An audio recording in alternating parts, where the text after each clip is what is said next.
대통령 집무실 이전에 필요한 300억 원대 예비비가 모레 처리될 전망입니다. 새 대통령실 명칭 공모도 이번 주 시작될 것으로 보입니다. 새 정부 인선이 가닥을 잡아가고 있습니다. 이번 주 후반 경제 분야부터 순차적으로 진행될 것으로 보이는데 외교장관에는 박진 의원이 유력한 것으로 알려졌습니다. 한덕수 후보자가 론스타 사건 의혹에 대해 사적으로 관여한 바가 없다고 했습니다. 민주당은 현 정부가 지정한 7대 인사검증 기준은 기본 중의 기본이라며 송곳 검증을 예고했습니다. 이재명 후보 안에 법인카드 유용 의혹을 수사 중인 경찰이 경기도청을 압수수색했습니다. 민주당은 침묵했고 국민의힘은 수사를 지켜보겠다고 했습니다. 송영길 전 민주당 대표 서울시장 출마를 두고 당내에서 대국민 사과가 언급되는 등 반발이 계속되고 있습니다. 국민의힘에서는 동일 선거구 3회 이상 출마 낙선자 공천 배제 방침에 반발이 이어졌습니다. 오늘부터 음식점 등에서 밤 12시까지 10명이 모이는 게 가능해졌습니다. 길거리 공연이 열리고 있는 현장 연결합니다. 도심에서 산책에 나선 사냥개 4마리가 한 마리를 공격해 작은 개가 죽고 사람이 다쳤습니다.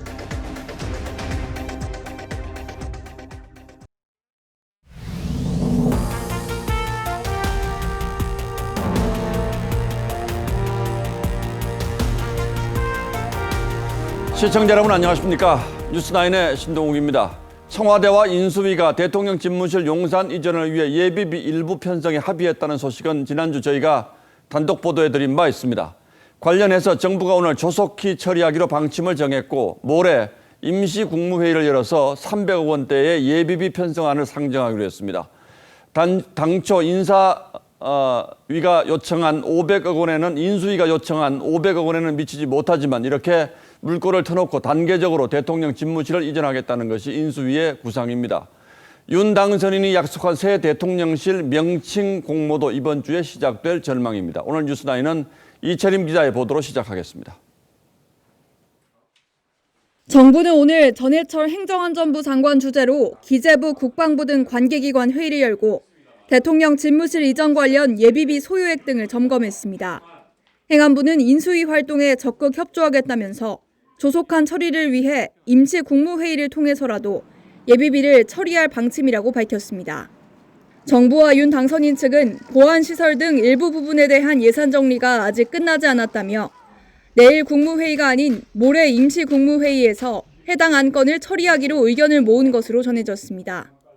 만약 내일 안 된다면 주 중에 저희가 말씀드린 대로 임시 국무회의를 열어서 할 수도 있겠고. 금액은 윤 당선인 측이 당초 요구한 496억 원에서 합참 이전 비용을 제외한 300억 원대가 될 전망입니다. 문재인 대통령께서 예산을 면밀히 검토해서 협조하시겠다라고 예단이나 예측이나 밝혀드릴 내용 자체가 없다는. 2단계 합참 이전에 필요한 예비비 편성도 청와대가 최대한 조속히 협조하겠다는 의사를 전해온 것으로 알려졌습니다. 이에 따라 4월 말 한미연합훈련이 끝나고 윤 당선인 취임 전에도 예비비 편성이 가능할 거란 전망도 나옵니다. 청와대 이전 TF는 이번 주 홈페이지를 열고 새 대통령실 명칭과 청와대 개방 활용 방안 등에 대한 대국민 아이디어를 모을 계획입니다. TV조선 이채림입니다. 한덕수 국무총리 후보자도 오늘 사무실로 첫 출근해 청문회 준비에 들어갔습니다. 민주당이 송곳 검증을 예고한 가운데 과거 외환은행 헐값 매각을 은폐했다는 이른바 론스타 사태가 다시 도마 위에 올랐습니다. 한 후보자는 개인적으로 전혀 관계된 것이 없다며 선을 그었고 추경 문제와 관련해서는 우리나라의 부채 증가 속도가 너무 빠르다는 입장을 밝혔습니다. 김아림 기자가 취재했습니다. 한덕수 총리 후보자가 서울 적선동에 마련된 청문회 준비단 사무실에 들어섭니다. 한 후보자는 이틀째 재정 건전성을 강조했습니다. 윤석열 당선인 취임 직후 편성될 50조 원 규모 추경과 관련해 적자 국채 발행보단 지출 구조 조정이 우선이란 겁니다. 대한민국의 부채가 너무 빨리 증가하고 있고 중장기적으로는 우리의 재정의 건전성을 가져가겠다는. 한 후보자는 재건축 규제 완화는 신중할 필요가 있다는 의견도 밝혔습니다. 다소 가격들이 좀 불안해지는 그런 부작용이 있을 수 있다 하는 것을 조금 염두에 두고 체계적으로 정책을 해야 된다. 한 시민단체가 제기한 외환은행 헐값 매각 관여 의혹에 대해선 단호하게 부인했습니다. 해당 시민단체는 한 후보자가 2002년 김대중 정부 경제수석에서 물러난 뒤 론스타 법률 대리인인 김앤장 고문으로 재직하며 불법 매각 은폐에 관여한 것 아니냐고 주장했습니다. 정부의 정책 집행자로서 관여를 한 적은 있지만 김앤장이라는 제 사적인 직장에서의 관여된 바는 전혀 없습니다. 2007년 노무현 정부 국무총리 임명 때도 관련 의혹이 제기됐지만 문제되지 않았었습니다. TV조선 김하림입니다. 한덕수 총리 후보자가 지명되면서 국무위원 인선에도 이제 속도가 붙고 있습니다. 윤 당선인은 책임 총리로서 한 후보자의 재청권을 보장하겠다는 의지가 강하고 이미 18개 부처 대부분의 인선안을 함께 논의했다고 합니다. 일단 관심은 경제와 외교 분야 장관 인선에 쏠리고 있는데 어떤 사람들이 거론되고 있는지 김보건 기자가 소개하겠습니다. 윤석열 당선인 측 장제원 비서실장은 총리 후보자 지명 이틀 전인 지난 1일 전체 장관 인선안을 한덕수 총리 후보자에게 보고했다고 밝혔습니다.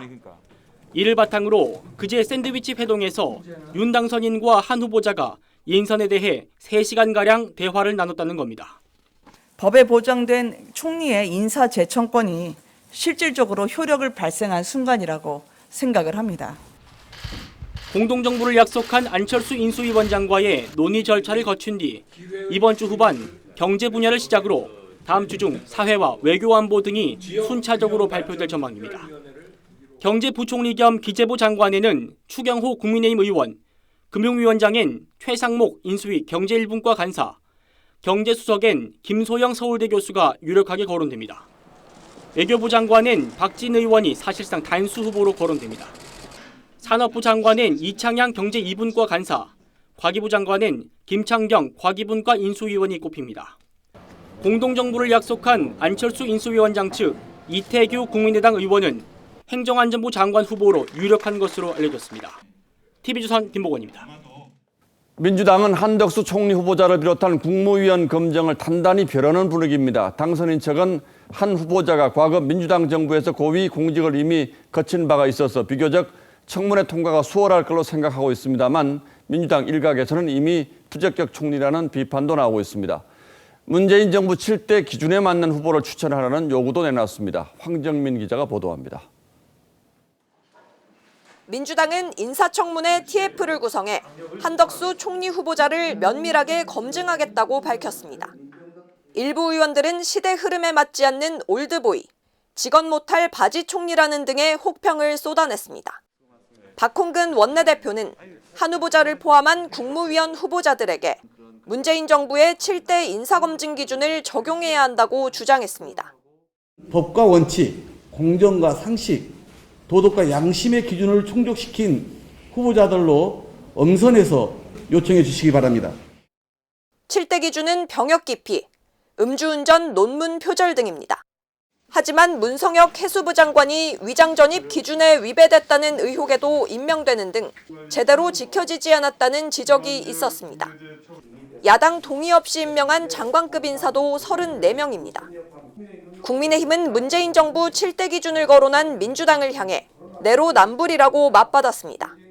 검사 사칭, 무고죄, 음주운전 등 전과 사범을 대통령 후보로 내세웠던 민주당이 이제 와서 그와 다른 도덕성 기준을. 다만 민주당 내에선 한 후보자가 노무현 정부에서도 총리를 지냈다는 점에서 과도한 발목 잡기로 비춰질 수 있다는 우려도 나오고 있습니다. 우리 정부 때에 총리, 부총리를 하신 분이니 아주 나쁜 문제가 새로 나오지 않는 한 사실은 거부하기는 쉽지 않죠. TV조선 황정민입니다. 다음 뉴스입니다. 경찰이 오늘 경기도청을 전격 압수수색했습니다. 이재명 전 후보의 부인 김혜경 씨 법인카드 유용 의혹에 대한 강제 수사에 착수한 겁니다. 이 사건 수사가 어떻게 진행되느냐에 따라서 이재명 전 지사의 향후 정치 행보도 적지 않은 영향을 받을 수밖에 없을 걸로 보입니다. 경찰이 어떤 자료들을 가져갔는지 먼저 구자형 기자가 보도하겠습니다. 경찰 수사관들이 압수수색용 상자를 들고 분주히 오갑니다. 경찰은 오늘 수사관 10여 명을 투입해 경기도청을 압수수색했습니다. 이재명 전 대선 후보의 아내 김혜경 씨의 법인카드 유용 의혹에 대해 강제 수사에 착수한 겁니다. 경찰은 오늘 도지사실과 감사실, 3년 넘게 수행비서 역할을 한 5급 배 씨가 소속됐던 총무과 등에서 관련 자료를 확보했습니다. 지난달 25일 경기도가 배 씨를 업무상 배임 등 혐의로 경찰에 고발한 지 열흘 만입니다.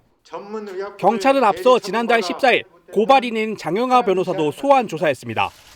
김혜경 씨는 지난 2월 이 같은 의혹과 관련해 기자회견을 열고 사과하기도 했습니다. 성실하게 설명드리고 끝까지 책임을 질 것입니다. 모두 제 불찰이고 부족함의 결과. 법인카드 유용 의혹과 관련해 경찰에 접수된 고발은 10여 건으로 일부는 이재명 전 후보도 피고발인에 포함됐습니다. 경찰은 배 씨를 출국 금지 조치했고 압수품 분석을 거친 뒤 김혜경 씨에 대한 소환 조사 여부를 검토할 방침입니다. TV조선 구자영입니다. 대선이 끝나자마자 수사가 시작되는 만큼 정치권도 민감하게 이번 수사를 지켜보고 있습니다. 다만 자칫하면 경찰 수사에 영향을 미친다는 논란이 일 수 있고 지방선거에도 역풍이 불 수 있는 만큼 아직은 신중한 입장입니다. 관련한 여야 반응은 이광희 기자가 자세히 취재했습니다. 민주당은 경찰에 경기도 압수수색에 공식 입장을 내지 않고 침묵했습니다. 김혜경 씨가 대선 당시 법인카드 의혹에 대해 수사와 감사를 받고 책임도 지겠다고 한 만큼 경찰의 수사 자체를 비판할 순 없다는 게 내부 분위기입니다. 제가 져야 할 책임은 마땅히 지겠습니다. 수사와 감사를 통해 진실이 밝혀질 수 있도록. 다만 민주당 관계자는 법인카드 수사 결과에 따라 조기 등판을 노리고 있는 이재명 전 지사의 정치 행보에도 타격이 될 수 있다고 우려했습니다. 특히 검찰이 산자부 블랙리스트 수사를 재개한 데 이어 경찰의 경기도 압수수색까지 이어지면서 정치보복 성격의 수사에 시동이 걸린 게 아니냐는 긴장감도 감지됩니다. 국민의힘은 검경 수사권 재조정을 판단할 계기가 될 것이라며 철저한 진상규명을 촉구했습니다. 이번 수사 결과는 경찰 수사 역량과 수사권 재조정에 관한 국민적 판단의 단초가 될 것입니다. 다만 인수위원회는 사법당국이 처리할 문제라며 직접적인 논평은 자제했습니다. 법인카드 의혹을 TV조선에 제보했던 전 경기도청 7급 공무원 A씨는 국민의 한 사람으로서 수사를 지켜보겠다는 입장을 냈습니다. TV조선 이광희입니다. 예, 보신 것처럼 경찰은 이번 압수수색을 통해 김혜경 씨의 법인카드 유용 등 의혹 전반에 대한 실체를 규명할 계획인데 그동안 제기된 각종 의혹들 어떤 것들이 있었는지 따져보겠습니다. 자, 최원희 기자, 어쨌든 이번 의혹의 가장 큰 줄기는 김 씨가 도청 공무원을 사적으로 부렸다 이거 아닙니까? 네, 그렇습니다. 경찰 수사는 크게 약 대리 처방, 법인카드 유용, 부정 채용 의혹 등 세 갈래로 진행 중인데요. 예. 도화선이 된 건 올 1월 제기된 약 대리 처방 의혹입니다. 지난해 봄 경기도청 총무과 5급 공무원 배모 씨가 비서실 7급 직원이던 A 씨에게 김혜경 씨의 약을 대신 처방받아달라고 지시했다는 겁니다. 이외에도 대신하는 일들은 많았습니다. 같은 해 4월에는 김 씨의 종합병원 출입을 위해서 코로나 문진표를 작성하고요. 6월엔 장남의 퇴원 수속을 밟아줬다고 합니다. 의료법에 따르면 직접 진찰받은 환자가 아니면 처방전을 수령하지 못하는데 어기면 1년 이하의 징역 또는 1,000만 원 이하 벌금형에 처해집니다.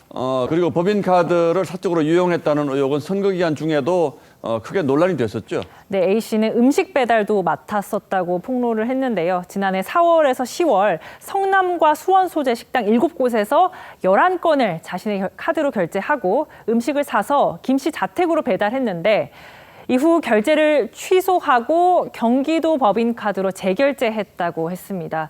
소고기 말고도 백숙 전문점, 초밥집 등 메뉴도 다양했습니다. 경기도가 낸 고발장엔 배 씨가 일했던 2018년부터 3년간의 이 법인카드 내역 전체가 포함된 걸로 알려졌습니다. 앞서 제가 김 씨가 경기도 공무원을 사적으로 부렸다 이런 표현을 썼는데 이 배 씨가 어떤 배경으로 채용됐느냐 이것도 수사 대상이죠? 네, 그렇습니다. 배 씨는 이전 후보가 변호사이던 시절 사무실 직원이었습니다. 이후 성남시장 시절 채용돼서 7급 공무원으로 일했고요. 경기도지사 취임 직후인 2018년 9월엔 도청 5급 공무원으로 자리를 옮겼습니다. 예. 정부는 2016년부터 공무원이 지자체장 배우자의 사적 활동을 수행하지 못하도록 하고 있습니다. 배우자의 수행비서로 채용한 거라면 직권남용죄에 해당된다며 이 김 씨 고발돼 있고요. 정치권에서는 음식값을 법인카드로 재결제하고 또 배 씨의 월급을 경기도 예산으로 지급한 행위가 국고 손실죄에도 해당할 수 있다는 지적이 나오고 있습니다. 문제는 이재명 전 후보가 이제 어떻게 될 것인가 이건데 이런 의혹들과 관련해서 이 전 후보도 수사를 받을 가능성이 있을까요? 김혜경 씨는 지난 2월에 모든 것은 자신의 불찰이라면서도 상시 조력을 받은 건 아니라고 한 바 있습니다. 이재명 전 후보도 성남시장 재직 이전부터 배 씨와 인연을 이어왔고요. 또 사후에라도 배 씨가 각종 심부름을 해왔다는 사실을 인지했을 가능성이 있어서 이번 수사에서 자유로울 수는 없다는 관측이 나오고 있습니다. 이런 의혹들이 만약 일부라도 사실로 드러난다면 이 전 지사가 뭐 법적 책임은 몰라도 도덕적 책임에서 자유롭기는 어렵겠군요. 예, 최원희 기자 잘 들었습니다.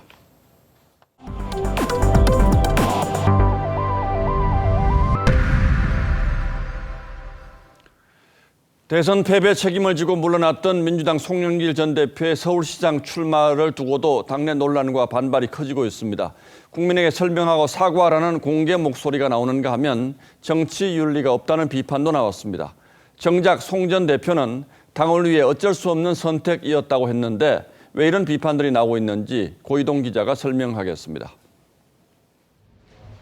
86세대 정치인으로 서울 영등포가 지역구인 민주당 김민석 의원은 송영길 전 대표를 향해 하산 신호를 내린 기수가 나홀로 등산을 선언했다고 비판했습니다. 송 전 대표가 대선 전 86 용퇴론을 주도하며 총선 불출마를 선언했던 걸 꼬집은 겁니다. 대선 책임을 지고 대표직을 사퇴한 지 얼마 안 돼 큰 선거에 후보를 자임한 데 대한 대국민 설명과 사과가 필요합니다. 그러면서 이낙연, 정세균, 추미애 등 모든 인적 자원을 놓고 후보를 검토하자고 제안했습니다. 같은 86세대이자 송 전 대표와 친분이 두터운 우상호 의원도 송 전 대표의 출마로 다른 카드가 다 무산됐다며 자신의 말을 지킬 줄 아는 정치 윤리를 가져야 한다고 직격했습니다. 바깥에 있는 참신한 분이 그 당의 유력한 당대표가 딱 앉아서 경선하자고 버티고 있는데 어떻게 들어옵니까? 서울시장 출마를 고심 중인 박주민 의원도 상당히 많은 의원들이 송 전 대표 출마에 반대하는 것 같다고 말했습니다. 다만 이재명계는 송 전 대표 추대론에 찬성하는 분위기입니다. 정은혜 전 의원은 지난 대선 때 이 후보 다음으로 적극적으로 뛴 분이 송 전 대표였다며 출마를 기대한다고 했습니다. TV조선 고이동입니다.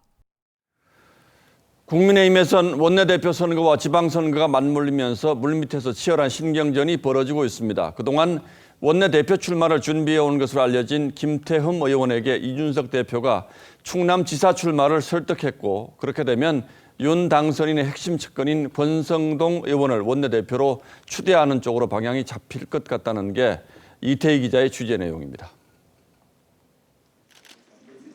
국민의힘 이준석 대표와 김기현 원내대표가 차기 원내대표 선거 도전을 선언한 김태흠 의원을 찾아가 충남지사 출마를 설득했습니다. 충남 선거에 많은 도움을 주셨으면 하는 생각이 있습니다. 어떻게든 이겨야 되는 선거다라는 생각을 당에서 공유하고 있기 때문에 이어서 내가 한번 도전을 해보려고 지금까지 1년 동안 생각을 했는데 당 지도부 설득에 충청권 의원들 요구까지 이어지자 김 의원은 지방선거 출마로 결심을 굳힌 것으로 전해졌습니다. 동시에 윤석열 당선인의 측근인 4선 권성동 의원이 차기 원내대표로 추대될 가능성이 커졌습니다. 국민의힘 한 중진 의원은 임기 초엔 대통령과 교감할 수 있는 인물이 원내 사령탑에 올라야 한다며 합의 추대 방식을 언급했습니다. 지난 1일 공천관리위원회가 발표한 동일 선거구 3회 이상 낙선 시 공천 배제 규정에 대한 반발도 나왔습니다. 험지에 나가서 헌신하신 그 분들한테 마치 이분들이 해당 행위를 한 것처럼 대전시장에 3번 낙선한 박성효 전 시장도 강하게 반발했지만 공관위 관계자는 경쟁력 있는 인재를 확보하기 위한 차원이라며 기조는 달라지지 않을 것이라고 했습니다. TV조선 이태희입니다. 대통령 부인 김정숙 여사의 단골 디자이너 딸이 청와대에서 근무하고 있다는 사실을 저희가 보도해 드린 바 있죠. 관련해서 여러 의혹들이 추가로 제기됐는데 아버지가 운영하는 패션 브랜드에서 근무하며 청와대 근무 사실을 자신의 경력으로 홍보한 사실도 드러났습니다. 계약직이라고는 하지만 겸직을 금하도록 한 공무원법 위반이고 이 사람에게만 이런 특혜를 줬다면 그 또한 특별한 배경을 의심할 수밖에 없는 일입니다. 이정민 기자의 추가 단독 보도입니다.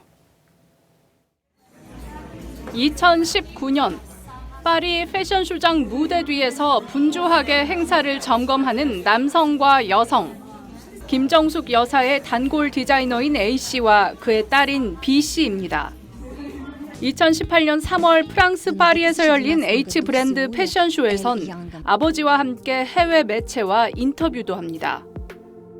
We used the concept of the Korean arts.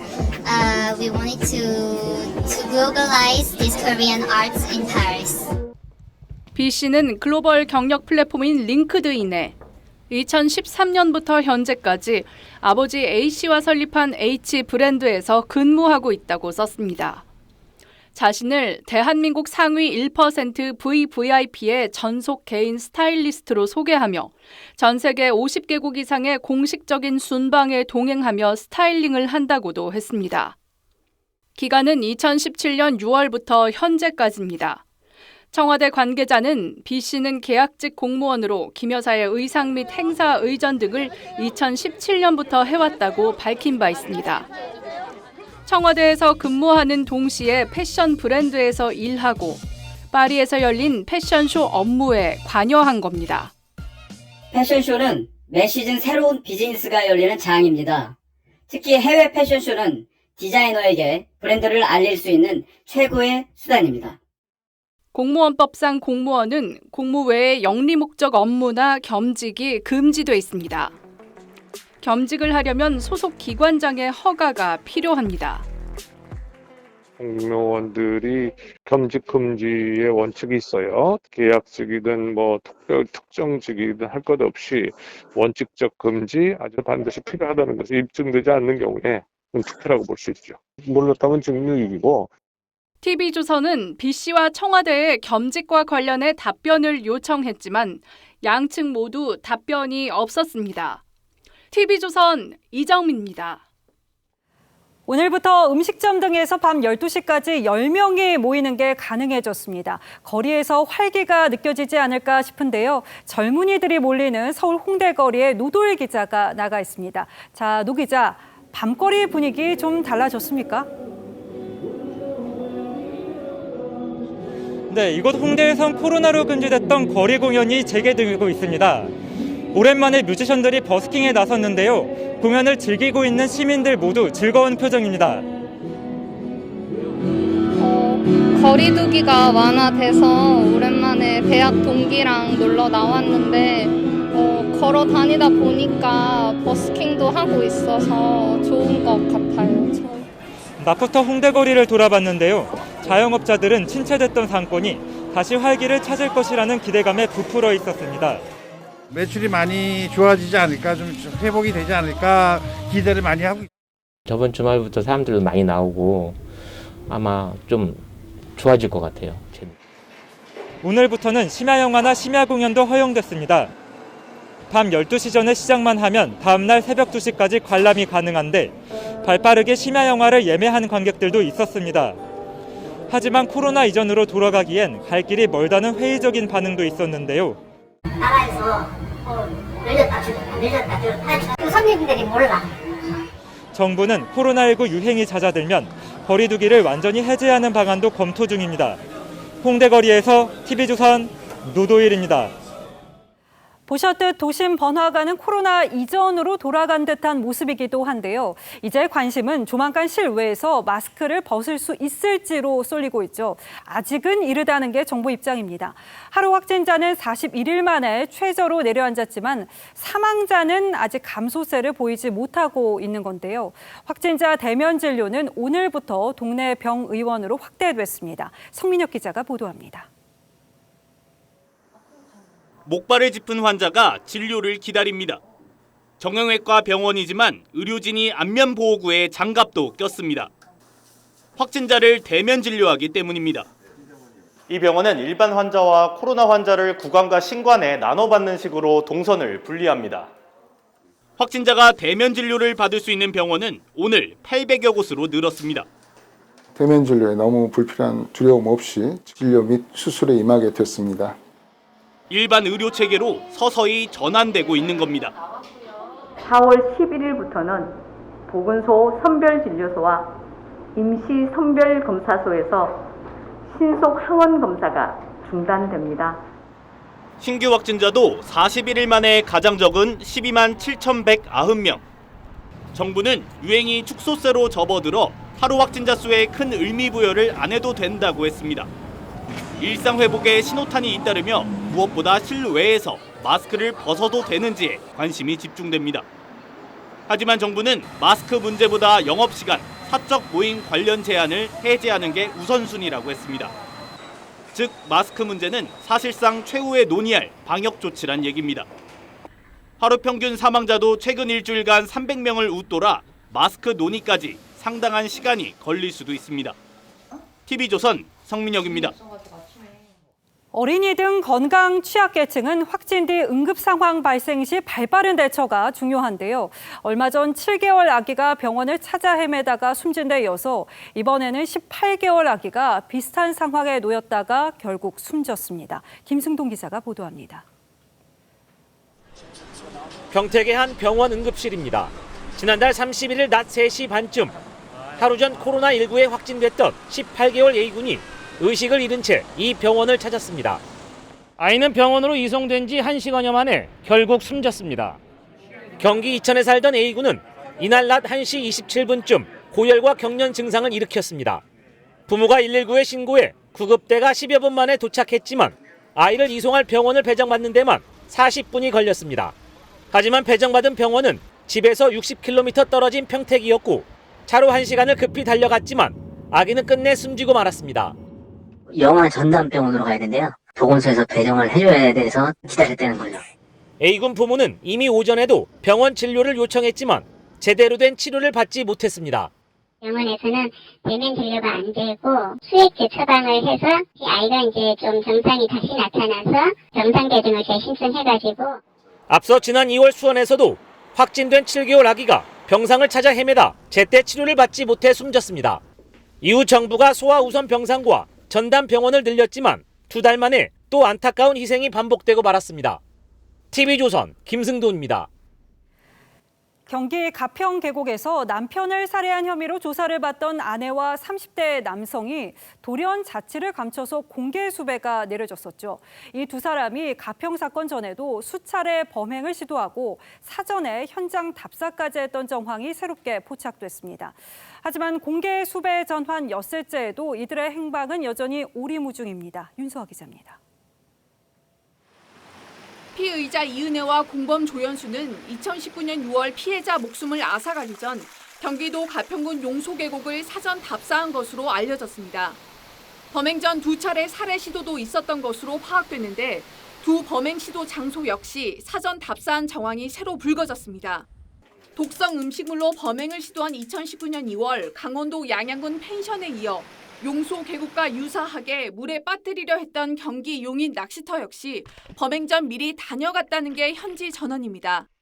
검찰은 살해 시도가 있을 때마다 피해자 생명보험 효력을 한 달 단위로 살려둔 것도 주목하고 있습니다. 월 납입금을 내지 않아 실효된 생명보험을 잠시 되살린 뒤 보험 효력이 유지되는 한 달 동안 범행을 시도해 사전에 치밀하게 계획됐음을 뒷받침하는 정황으로 보고 있는 겁니다.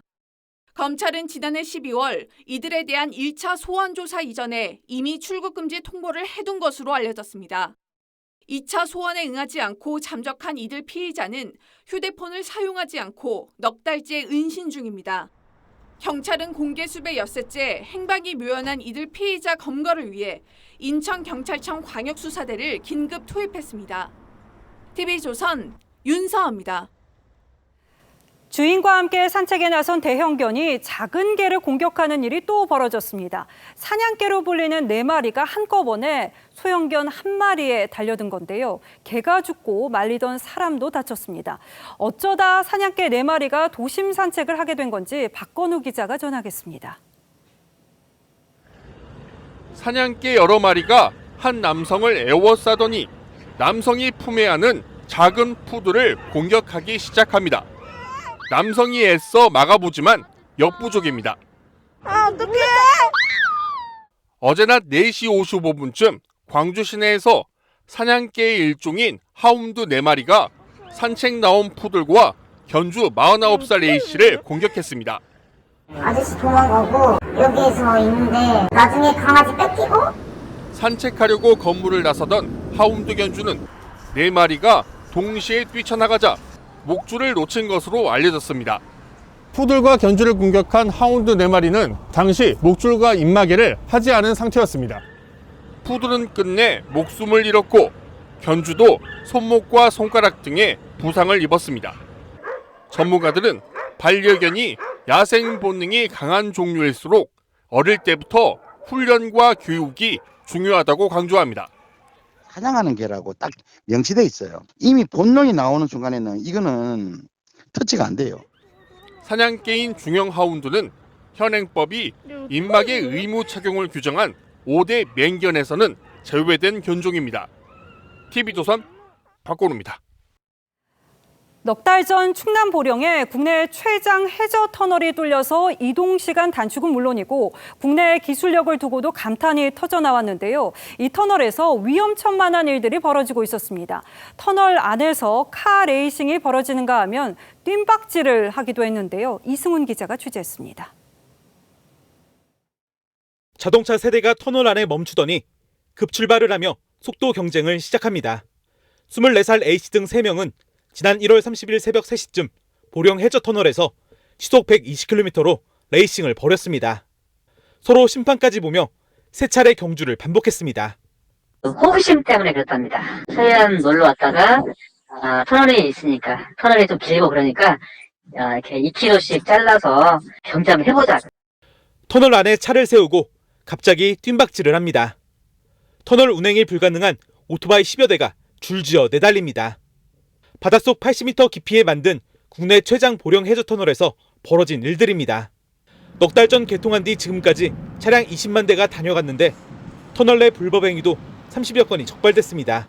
자기 자랑식으로 올려놓으면서 해저터널이라는 그런 상징성이 있어서 경찰은 터널 안에서 자동차 경주를 하거나 오토바이를 몬 6명을 입건해 검찰에 송치하고 불법 정차 운전자 등에게는 벌점과 과태료 처분을 하는 등 엄정 처벌할 방침입니다. TV조선 이승훈입니다. 서울에서 혼자 살던 30대 남성이 숨진 지 한 달여 만에 발견됐습니다. 기초 수급자였는데 방에서는 이 한 달째 내게 연락하는 사람이 아무도 없다는 메모가 발견됐습니다. 송민선 기자의 단독 보도입니다. 경찰 순찰차가 경사길을 빠르게 올라가더니 뒤이어 구급차가 출동합니다. 39살 남성 권모 씨가 보름 넘게 연락되지 않는다는 친척의 신고가 접수된 건 지난 2일 오후 무렵. 혼자 지내던 권 씨는 자택 화장실에서 숨진 지 약 한 달 만에 발견됐습니다. 휴대폰 기록을 보니까 2월 말 정도에 음식 시켜 먹은 기록이 최후의 마지막이고 기초수급자로 근근히 생계를 이어가던 가운데 췌장염과 간질환을 앓았던 것으로 알려졌습니다.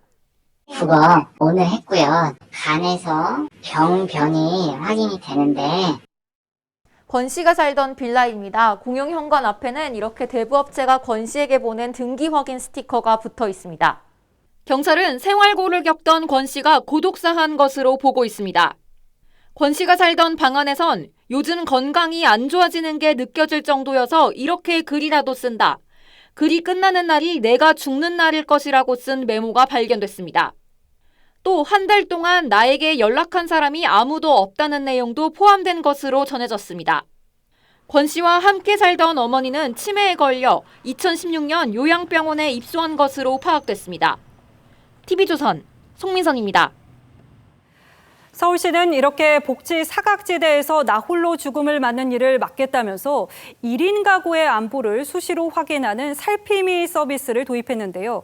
비극을 막지는 못했습니다. 관련 서비스가 특정 계층에만 집중되고 있는 건 아닌지 전정원 기자가 취재했습니다. 2020년 12월 발달장애인 아들을 둔 60대 여성이 생활고에 시달리다 숨진 지 반년 만에 발견된 서울 방배동 모자 사건. 이듬해 서울시는 1인 가구 등을 위기 가구로 분류해 매달 한 번씩 방문 모니터링을 하도록 했습니다. 스마트폰 앱으로 안부를 확인하는 살피미 앱도 도입했습니다. 하지만 노년층이 주 대상인데다 본인 동의 없인 안부 전화를 걸 수 없어 서울 신림동에서 숨진 30대의 고독사를 막지 못했다는 지적이 나옵니다. 중장년층을 딱 타겟으로 한 특별한 정책을 많이 아무래도 했죠. 전국 1인 가구 중 2030 세대의 비율은 36%로 전 연령대 중 가장 높습니다. 하지만 취업 고민 등 청년층 마음 건강을 살펴주는 심리 지원 사업은 도입 1년 만에 예산이 절반으로 줄었습니다. 절반으로 줄다 보니까 아무래도 신청 건수도 줄어들 수밖에 없고. 전문가들은 비대면 안부 확인 서비스의 실효성 있는 운영을 위해 사설 복지시설 등 민간도 활용하는 방안을 검토해야 한다고 조언했습니다. TV조선 전정원입니다. 중국에서 벌어진 맨몸 배추 사건 기억하시죠? 중국 업체의 비위생적 공정이 알려지면서 한동안 식당에서는 중국 김치 기피 현상이 벌어지기도 했는데요. 그때뿐이었습니다. 이름만 대면 충분히 알 법한 맛집에서도 또 연예인들이 자신의 이름을 내세워서 홍보했던 식당에서도 중국산 재료가 국내산으로 표기됐습니다. 김충영 기자의 단독 보도입니다.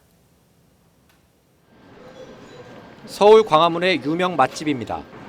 지난 2월 이 식당은 얼갈이 김치를 담글 때 중국산 고춧가루를 쓰면서 배달앱에는 국내산으로 표기했습니다.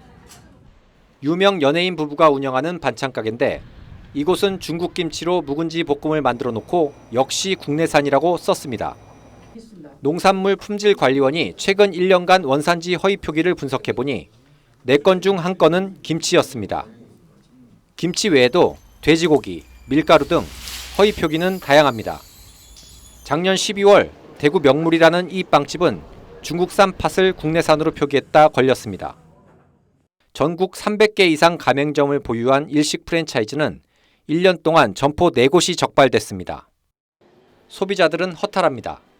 유명한 가게고 이러면 그래도 어느 정도 이렇게 좋은 재료나 적당한 원산지를 가진 제품을 좀 배신감을 느끼죠. 식당에서 국내산 김치라고 해도 그렇게 믿지 못하고 먹을 것 같아요. 적발된 업체들은 운영상 착오였다거나 판매 목적이 아니었다는 등의 해명을 내놓았지만 품질관리원은 업체들도 혐의를 인정했다고 일축합니다. 대부분이 다 변명을 하죠. 인정을 안 하면 저희들도 공표를 안 하거든요. 허위 표기 식당과 업체 명단은 품질관리원 홈페이지에서 확인할 수 있습니다. 손님들의 사랑을 받았던 맛집들이 그 믿음을 저버렸다는 비판을 받고 있습니다. TV조선 김충영입니다. 기존 경력직 공무원에게 특혜를 줬다는 논란인 세무사 시험에 대해서 노동부가 감사 결과를 발표했습니다. 특혜는 없었고 채점에만 일부 문제가 있었다고 판단했는데요. 수험생들은 해당 과목 면제가 특혜라면서 강하게 반발했습니다. 서영일 기자입니다. 58회 세무사 자격시험에서 논란 중 하나는 세법학 과목의 4점짜리 문항이었습니다. 응시생들 사이 정답을 썼는데 0점을 받는가 하면 오답을 썼는데 만점을 받았다는 의혹들이 불거졌습니다. 실제 고용노동부 감사 결과 답안 채점의 일관성이 미흡했던 것으로 확인됐습니다. 동일한 답안인데 다른 점수가 부여됐다는 겁니다. 출제 의원도 규정대로 위촉되지 않았습니다. 출제위원을 갖다가 우선순위에 맞춰서 순서대로 하지 않은 점이 확인되었고요. 수험생들은 성명서를 내고 국가자격시험에서 일어난 초유의 비리라고 항의했습니다. 일부 경력직 세무공무원에 특혜를 주기 위해 불공정한 시험이 치러졌다고 주장합니다. 지금의 결과를 받아들일 수 없고 신뢰할 수 없고 저희는 행정 심판 등을 통해서 다시 처분을 받아봐야 되겠습니다. 재채점이 진행될 예정이지만 합격자 선정은 국세청 권한이라 앞으로 추가 갈등도 배제할 수 없는 상황입니다. TV조선 서영일입니다. 예, 다음 뉴스입니다. 앞서 보도해드린 것처럼 대통령 집무실 이전 문제가 방향을 잡아가면서 윤석열 인수위는 국정과제를 추리는 작업에 속도를 내고 있습니다. 일단은 방만하게 약속을 남발하는 것보다 핵심 과제를 30개 정도 추려서 집중적으로 추진하겠다는 계획입니다. 윤 당선인은 유능하고 일 잘하는 정부가 중요하다며 정부가 국민의 머섬이라는 점을 재차 강조했습니다. 보도에 홍현주 기자입니다. 윤석열 당선인이 선거 유세 현장에서 어퍼컷을 하는 모습 등 지난 한 해 촬영된 보도 사진들을 둘러봅니다. 행사에 앞서 박병석 국회의장과 환담을 나누던 윤 당선인은 책임 총리, 책임 장관제에 대한 의지를 다시 한번 강조했습니다. 이제 내각 중심으로 옮기는다는 입장도 표명하셨고 그게 또 다른 방향이고요. 자기가 잘 되기 위해서도 실력 없는 사람 뽑겠습니까? 윤 당선인은 선거 공약을 검토해 국정과제로 추진하기 위한 기획위원회 출범식에서 우선순위를 정해 신속하게 추진하겠다고 했습니다. 국민의 심부름꾼이고 이 머슴이라고 하는 것은 기민하면서 일 잘하고 아주 똑똑하고 유능하게 하는 것입니다. 이른바 실용주의를 또 한 번 강조한 건데 인수위는 분과별로 새 정부의 국정과제 1차 초안을 취합해 세부 이행 방안을 만들고 있습니다. 새 정부의 청사진을 그리는 막중한 임무를 부여받고 있습니다. 인수위 관계자는 공약 사항은 상당 부분 초안에 포함됐다며 부동산과 원전 등 문재인 정부 실책을 개선하는 내용도 담길 계획이라고 전했습니다. 현 정부를 비롯한 과거 정부들이 100대 또는 140대 국정과제를 내세운 것과 달리 윤석열 인수위는 핵심 과제 30여 개로 추려 빠르게 처리한다는 계획입니다. TV조선 홍현주입니다. 윤 당선인의 배우자인 김건희 여사는 대선 이후 아직까지 공개적으로 모습을 드러낸 적이 없습니다. 취임식 때 등장할 거란 얘기도 있고 그전에 봉사활동의 형식으로 모습을 보일 거란 전망도 있었습니다. 민주당이 김 여사를 향한 공세를 펴고 있는 것도 여전히 부담스러운 대목일 겁니다. 어쨌든 지금까지는 상당히 이례적인 상황이 이어지고 있는데 오늘 김 여사가 경찰견과 함께 찍은 사진이 공개됐습니다. 그동안 닫아두었던 SNS 계정도 공개해 공개 활동이 임박했다는 추측이 나왔습니다. 한송원 기자가 취재했습니다. 김건희 여사가 자택 주변을 지키는 경찰견을 끌어안고 있습니다. 모자티에 통넓은 청바지, 안경을 쓴 평상복 차림입니다. 경찰견을 따라다니고 함께 노는 듯한 모습도 포착됐습니다. 김 여사의 모습이 외부에 공개된 건 지난달 4일 사전투표 이후 한 달여 만입니다. 김 여사는 비공개 상태였던 SNS 계정도 공개로 전환하고 3마리 반려묘 사진을 올렸습니다. 당선인 측은 말을 아끼지만 공식적인 일정과 관련해서는 취임식 준비위원회에서 몇 마디 말씀은 드린 걸로 알고 있습니다. 내달 9일 취임식 전후로 공익을 위한 외부 활동에 나설 거란 관측이 나옵니다. 김 여사 측 인사는 평소 후원하던 반려견이나 유기견 관련 단체에서 봉사활동을 하는 방안 등도 생각 중이라고 전했습니다.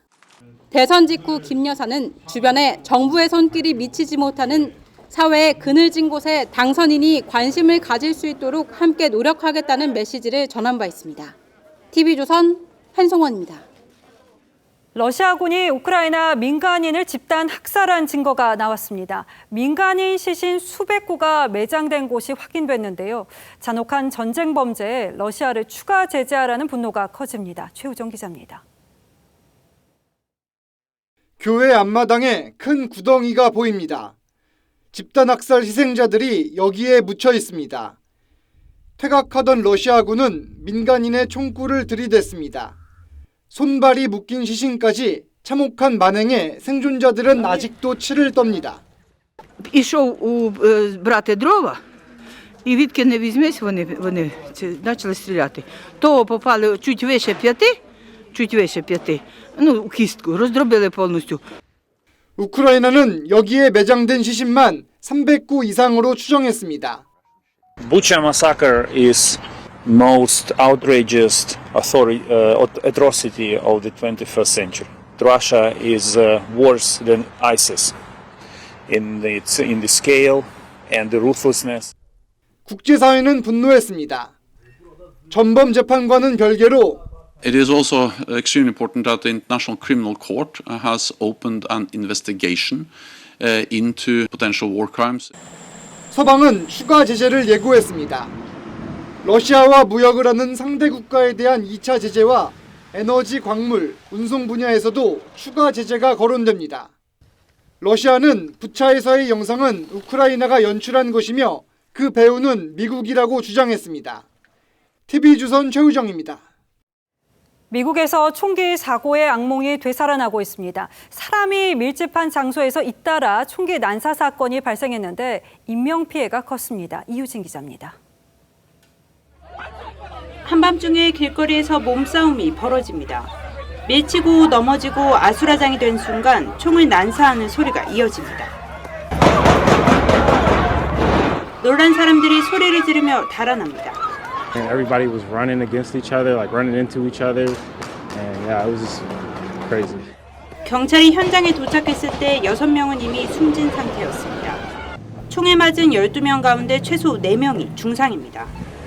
술집과 클럽이 밀집한 도심 유흥가에 코로나 규제도 풀려 사람들이 몰리면서 피해가 컸습니다.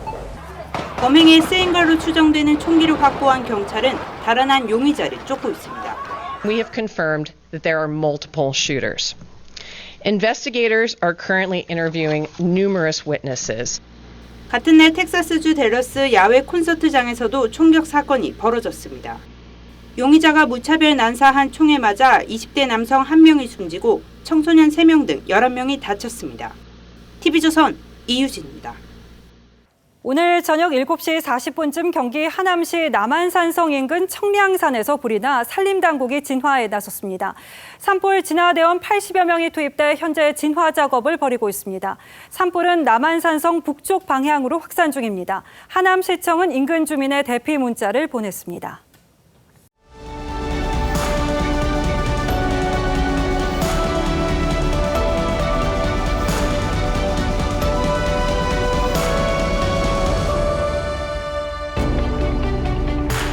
혀를 조심하라는 경구로 1000년 넘게 인용되는 시가 있습니다. 이번 재앙을 부르는 문, 혀는 몸을 베는 칼이다. 입을 닫고 혀를 감추면 가는 곳마다 몸이 편안하다. 풍도는 빼어난 시인이자 학자, 유능하고 청빈한 관리였습니다. 당나라가 망하고 송나라가 다시 중국을 통일하기까지 70년은 5 왕조 10나라가 명멸한 그야말로 난세였습니다. 풍도는 그 5 왕조에서 30년 동안 11명의 황제를 섬기며 1인 지하 만인 지상이라는 재상을 20년 넘게 지냈습니다.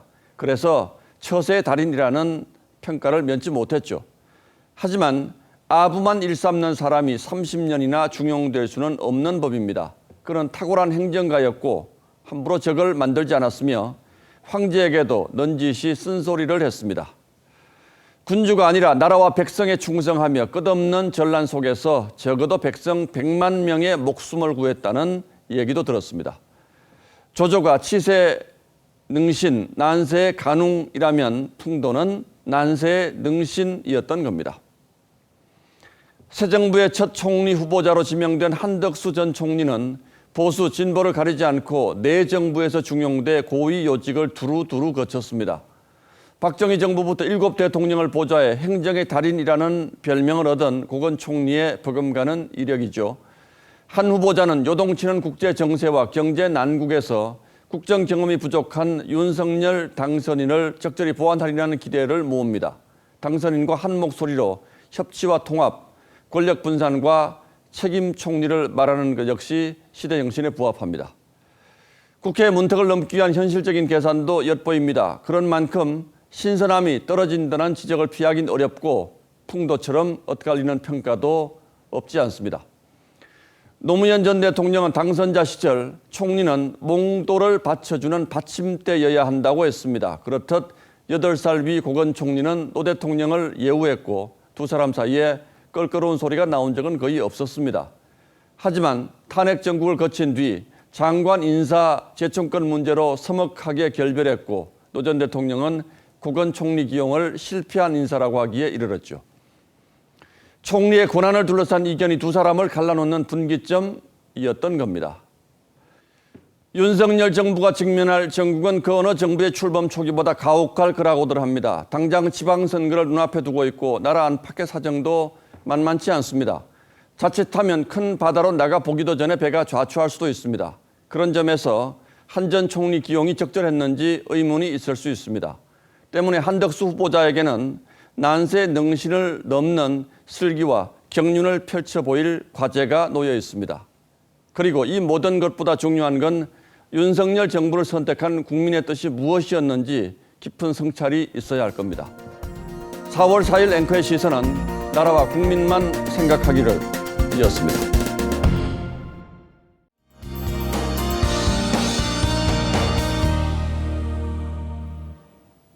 이번 주는 낮 동안 따뜻한 날씨를 보이면서 봄 기운이 완연하겠습니다. 특히 주말에는 다소 덥기까지 하겠는데요. 서울이 20도 이상으로 오르겠습니다. 또 목요일에는 비 소식이 있는데요. 양이 매우 적기 때문에 한 주간 대기가 매우 건조하겠습니다. 내일은 식목일이기도 하고 또 날이 따뜻해지면서 산행 가시는 분들 많을 텐데요. 건조한 날씨에 산불 사고 없도록 조심하셔야겠습니다. 자세한 내일 날씨 보겠습니다. 아침까지 안개가 짙게 끼겠고요. 동해안으로는 바람이 강하게 불겠습니다. 수도권과 충청 지역에서는 초미세먼지가 나타나겠습니다. 농도가 나쁨 수준을 보이겠고요. 내일 낮 기온은 서울이 16도, 청주 19도, 대구는 21도까지 오르겠습니다. 다만 일교차가 매우 크기 때문에 그에 맞게 옷차림 잘해주셔야겠습니다. 날씨였습니다. 4월 4일 월요일 뉴스9은 여기서 모두 마치겠습니다. 시청해주신 여러분 고맙습니다.